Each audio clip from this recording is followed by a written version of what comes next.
Astuce pizza, comment la réussir? Quelles sont les étapes, les procédés? Quelles sont les choses à mettre en place, le protocole pour pouvoir la réussir à tous les coups? On en parle dans cette vidéo. À tout de suite.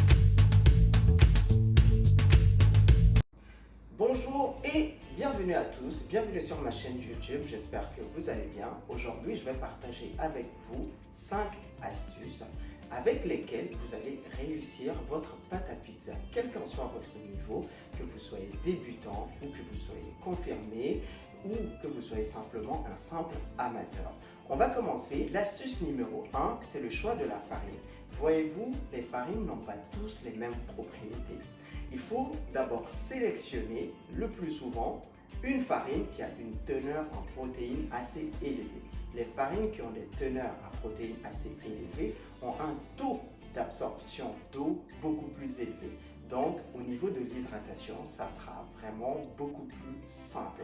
Le deuxième point, c'est là où on va en venir, c'est l'hydratation. L'hydratation est un point essentiel. Il y a des farines qui s'absorbent plus que d'autres. Oui, mais il faut tenir compte de la formule que je donne toujours. En moyenne, en règle générale, c'est 60%. Quantité de farine fois 60 divisé par 100. Si vous hydratez beaucoup trop votre pâte à pizza, elle va devenir tout simplement collante. Et si vous ne l'hydratez pas assez, elle va être assez sèche. Donc, il faudrait faire attention par rapport à l'hydratation. Le troisième point, ça va être le pétrissage.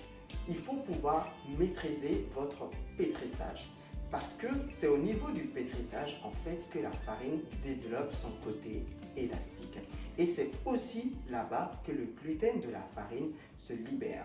Il faudrait être assez régulier, que ça soit à la main ou à la machine. Je vous donne des temps moyens. Cela va dépendre bien entendu des farines, de votre mode de préparation.